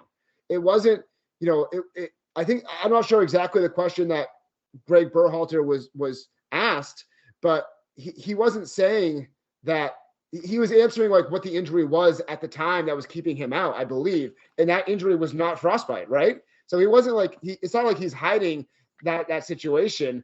And I think it's also semantics. I mean, like, I think, Bruce Arena calls it frostbite, but I don't know, like, what was it, frostbite versus was it just a frozen foot? I don't know. I'm not into the conspiracy theories of it all that's out there. I think that there's some interesting things out there, but to me right now, it's just a non-story because it's not affecting him anymore. Well, here's my 2 cents. And I agree with a lot of what you said, because on the face of this is not a story. Matt Turner having frozen tissue in his left foot that kept him out of training for 3 days is not a story whatsoever. And the quote you're referencing here from Greg Berhalter, he said on March 17th, his injury has nothing to do with frostbite, which is technically true. His injury that's keeping him out has nothing to do with frostbite, but he did have frostbite earlier. I guess where and also I want to go a step further here and clarify another thing too, because Matt Turner came out on Friday and said he developed a little bit of tendinitis in his left foot because the tissues in his foot froze. And I understand a lot of people said, see, it's not frostbite. If you go look up on WebMD, what is frostbite? Frostbite occurs when tissues freeze. And so, there is a little bit of, he isn't saying he had frostbite, but it's his comments almost imply he had a small case of frostbite. I think the issue is this is not really a story, but someone went out there and made it a chapter of this story where Matt Turner is out because of frostbite. He said it was the rumor here was it was second degree frostbite. Second degree frostbite is different. It develops blisters.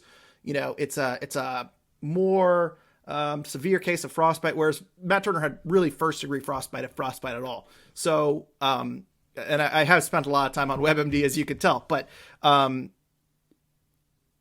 the narrative that was allowed to develop because USA didn't just come out. If USA just comes out and says this when this rumor comes out, and if they say this injury has nothing to do with frostbite at all, he did have a small case here in his left foot, but it's completely non-negligent. That story is not true. That really kind of squashes it there, and it's not a story. Whereas weeks later, we find out he did have frostbite or he had tendinitis or whatever. He suffered an injury because of the cold, and it's a bad look for U.S. soccer. And I feel like this has been squashed, and it's really more of a bad look than anything. And really, this shouldn't even be a story at all. So, that's my 2 cents. I don't know if you want to respond to that, Seth, but I think that U.S. soccer, certainly here in this case, the Revolution certainly are not really upfront with injuries, and that goes back to Carlos Gil last summer as well. I hope that people kind of look at this and how much of a non-issue this is and realize they have a lot of egg on their face and a really, really bad look, and it's really kind of just helped the spread of misinformation because they didn't just come out and say what the injury/injuries were. So anyway, Seth, I don't know if you want to respond to that, but yeah, I think that's fair. I think that if we get more accurate reports about injuries, then we know. For example, I believe I was the first one to ask Bruce Arena about the Turner injury. It was first reported by CBS News Sports that he was not going to be traveling out to Portland. And I asked on the press conference, Bruce Arena, like, what's going on with Matt Turner? Did he travel? And he just kind of said, I'm not interested in talking about injuries. If he comes out right then and says, his foot, it's a right foot that happened in preseason, then all of a sudden it's like, okay, like that's what happened. And we're a little bit more upfront. if he wants to go that extra level and say like, oh, he had this injury and now he has that injury, again, that really clears things up. But instead, we've kind of gotten these little nuggets all along the way. Like we found out, first we said we don't really. First, Bruce Arena says, I don't really want to talk about it. Later on, he reveals it's a foot injury. Later on, it reveals that it happened in a preseason game. I'm reporting stuff. Quinlan's reporting stuff all along the way. And we're getting these little snippets and having to put them all together as opposed to someone coming up front. But I also think that, like, it's not – they don't have to answer those questions. That if Bruce Arena doesn't want to answer injury questions, that he doesn't have to. And maybe we're seeing the consequence of that now, that, like, people start to develop their own answers. And maybe that's something that, the organization keeps in mind, but I don't think they have to. Like, I'm not, demanding that they have to put those things out there. They just have to be aware of what could potentially happen from it. And the other thing I just want to just ask, and because I honestly don't know, was up until the point of Greg Berhalter being asked about frostbite, was anyone ever asked directly about if it was frostbite? Because I don't think anyone ever was, and I don't think we even knew that there was an issue with his left foot until Matt Turner told us there was an issue with his left foot. Yes to both of those statements. Yes. Yeah. So I mean, certainly they could bring it up, but like he may or may not have frostbite. He certainly had something going on with his left foot, and then it resolved itself in 3 or 4 days. Like, it's not. I don't think anyone has to report that out. It's like, I'm sure that guys take days off at training right now because they have little things that are going on. Like, not every single injury has to be reported and put out there. It's kind of our job to ask those questions, and then it's up to those people to decide if they want to answer them or not. So I don't know. I just don't buy into any idea that, like, there was a conspiracy here or anything more to it. I just think that, that it wasn't brought up, and now it was brought up, and then all of a sudden people jump on the headline that, like, this game that was played in frigid conditions had this consequence, which in my mind is not a big consequence because he was out for a few days and then something unfortunate happened to his other foot. But so you're right. They don't have to. they don't have to say it. But I mean, they obviously are aware of the rumor. I mean, wouldn't just a press? I mean, I understand that no one asked Berhalter on the record at a press conference about it until March 17th. But isn't a press release that says there's some misconceptions about Matt Turner? He had tendinitis in his left foot. He was out 2 days. It's not a serious injury. Whereas the rumor that was going around was this is the injury that's keeping him out for months. And if you have a frostbite injury that's keeping you out for months, that's potentially nerve damage and all that stuff. So I'm probably getting things wrong. I'm going off of my memory in WebMD, but I guess in my mind too, I'm thinking back to last summer with Carles Heel. You reported that he's out however many games, a short-term injury. I think it was 2 to 4 weeks or 2 to 5 weeks or something like that. And Bruce Arena goes on 98.5 and says, we haven't made the lineup yet. We don't know if Carles Heel is going to be, playing tonight. But they knew, so I don't know. Maybe I just wish there was a lot more transparency with these injuries, because a lot of fans know, and a lot of fans want to know what's going on with the starting goalkeeper of the United States or what's happening with the league MVP. And, if you just come out and say it, you're not asked every single week, and it doesn't look as shady. And, I certainly applaud Bruce for just coming out and saying it, because it's a non-story, and I kind of want to just move on from it. And just acknowledge that this is a really bad look for U.S. soccer to, 1, play this game in Minnesota, 2, someone had a albeit minor injury in this game, and 3, that they seem to have gone to great lengths to just not acknowledge it. So that just, I don't know, drives me up a wall. And I understand they don't have to, but I think it's a really bad look, and it's made a lot worse. Yeah, potentially. We could honestly debate about this the entire time, but I don't think it's their job to put out press releases about something like that. Like, maybe it's easier just to kind of squash it by, they're on Twitter and they're searching like the hashtag, and they're like, this is happening a lot, but that sets up a precedent too of, like, how often do you put out press releases to address things in social media? Like, social media is a wild place, man. Like, people say a lot of things and they post a lot of rumors and pictures and misinformation. And I don't know how often you have to, like, put something out there saying like this is not true or this is true. I think that again, it's the role of the media to ask questions. I think Sam did a great job of saying, okay, Bruce Arena says this. I'm going to contact the U.S. Soccer press person, and the U.S. Soccer press person says no. Our medical staff didn't diagnose him with frostbite after the game. I mean that's how it's supposed to work. And now you can kind of think about like, okay, you can measure out things and be like, who's telling the truth? What's happening here? I don't know. But again, to me, it's just, it's not a big story. Like Matt Turner's life wasn't in danger. The U.S. collected 3 points.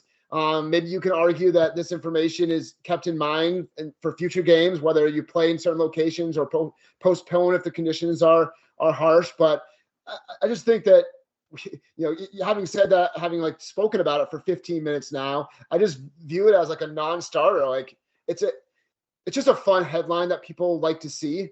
And that's what's like keeps it kind of going. But like whether he had frostbite or not, he was out for 3 or 4 days and then he was back on the field. So why is it still being talked about? The story here to me is not Matt Turner had frostbite. The story to me is Greg Peralter was asked about it, and his answer was, Matt Turner's injury has nothing to do with frostbite. And he didn't say, well, Matt Turner had a 2-day thing of frostbite and, now it's a broken foot. It just doesn't strike me as it the way it's been responded to seems shady, and that's only just going to fuel further speculation.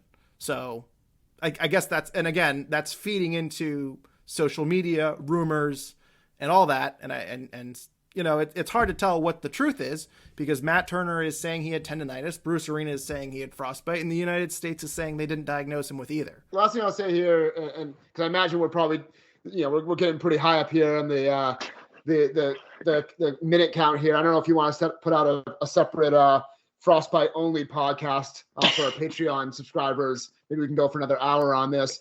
But I honestly, one person I just feel bad through all this is Matt Turner, because you heard it in his interview with CBS Sports with Dan Roach, is that he wanted to be on the team so badly, and he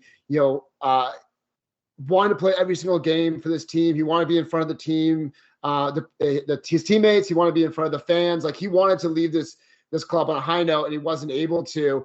And then I feel bad for him because he puts out these comments that were kind of taken in a variety of different ways, and he has to kind of go out there and clarify them. And then people are still talking about it. And I imagine that if I'm Matt Turner, I'm probably done hearing about it. Like I want people to talk about, my return to the field. I want people to talk about, my potential of playing in the World Cup. I want people to talk about me going to Arsenal. I don't know how much he wants everyone focusing on in his left foot that caused him to be out for 3 or 4 days and debating that semantics while taking away from U.S. national team talk or Revs talk. So I think that, I imagine, and I don't know anything for sure, but I imagine that he's probably like, all right, guys, let's move on. Like it was a moment that happened. I got to shut out, onward and upward. So in my opinion, and that's not criticizing anyone. Tom Quinlan did a really great job talking to Bruce Arena last night and getting some really great quotes. Some of those quotes that were picked up by the Associated Press. Sam Minton did a really great job asking questions and trying to get some insight from U.S. Soccer. CBS Sports did a good job getting the first interview. Like these are all questions that need to be asked, but I just feel like it's getting so much play versus some other things that are out there. What quick moment of clarification too, because I Googled it because I realized I was talking about frostbite and the differences between first degree and second degree, and I'm probably misquoting it. First degree frostbite freezes the outer part of the skin and does not cause long-lasting problems. Second degree frostbite freezes all layers of the skin. It causes numbness followed by aching and throbbing pain. Blisters appear, and you do get blisters from that foot. It's a little bit more of a severe, and that is from myhealth.alberta.ca. I assume that is a reputable source for health information. Sam, I forgot you were here. Do you have anything you want to add on frostbite? Are you still here, or did you hang up? I can confirm I'm still here. I think the big thing here is obviously it's frostbite. It's not something you hear every day. So I think that's part of the reason. But I think the big overall arching question No matter if Matt Turner had tendinitis, no matter if he had frostbite, I think it was the conversation going into that game in Minnesota. It continued to be the conversation after the game. I believe it was Grant Wall who reported that I believe it's Honduran players were treated for hypothermia. So obviously there's everything that comes with CONCACAF play. I think there'll be the question of whether that game should have been played, whether it should have been postponed. I just think overall, whether it be, U.S. men's national team, whether it be the media, no matter who it is, it just seems like a big learning situation for everyone. But again, I am just ready to talk about literally anything but frostbite. We're on to Inter Miami. Sam, before we wrap up here today, drop your social and any final thoughts. Again, make sure to check out everything at the Bent Musket. We will have something dropping on Monday morning about Bruce Arana's comments on the struggles with CCL and the struggles in the league. So make sure to check that out. But also, too, you can follow me at Sam_Minton22 on Twitter. And just want to say thanks to everybody who takes time to listen to this, and thanks to everybody who communicates with me and Seth, who reads our work, who checks out the Bent Musket. We really do appreciate it, and hopefully going to play a team of like Inter Miami, hopefully Revs recap and the Bent Musket get to talk about a win compared to talking about everything that's happened these last 3 weeks. Here, here. Seth, why don't you drop your social media handle and any final thoughts you have so we can wrap up this episode and continue our Frostbite debate? Yeah, I just opened up WebMD, so I'm ready to go afterwards. That's a joke. I'm done with talking about that. Yes, SethMan31 on Twitter, joining the conversation, writing articles for the Bent Musket. I put a lot out today. I was kind of excited to get back to writing. I think I took like a 2-week hiatus. I do have a couple really exciting articles coming up. One I've been sitting on for a long time, but with Matt Turner making his way back to the field, I was able to talk to his coaches down in Richmond, his head coach as well as his goalkeeper coach, to find out who Matt Turner is and what type of player Arsenal is getting. We know, but to think about his time in Richmond was exciting, and they gave some good information and some good stories. And I also have an interview with a former Revolution player that I should be releasing in the next couple of weeks. He gave me about 30 minutes today, which I was very grateful for. So really good information and stuff coming from him. And as always, feel free to tweet at me and get in the conversation. We like to do spaces before the games. So hopefully you can join us there. When you were saying you had an article and you spoke to Matt Turner's, I was really, for a moment, I thought you were just pulling a joke on us and you were going to say you spoke to Matt Turner's podiatrist, but you ended up saying coach, and it was actually a very serious comment. So I appreciate you trying to move on from this Frostbite-gate. And I promise our listeners we will never talk about Frostbite again.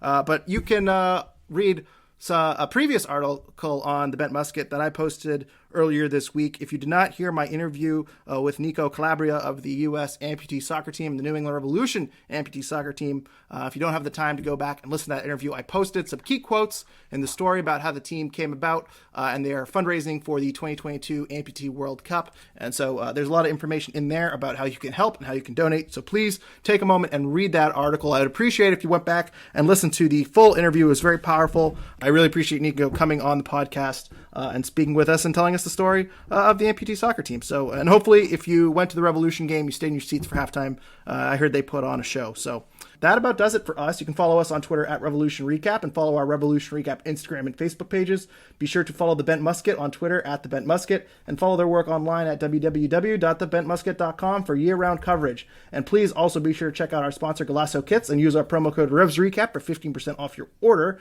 Make sure you are subscribed to iTunes or wherever you're listening. And if you could please rate and review us 5 stars, that is greatly appreciated. We will be back next week after the Revs play down south to face Inter Miami. I'm on vacation. Chris Valukas will be hosting that episode. Hopefully it's with a win. Until then, thank you everyone for listening, and go Revs.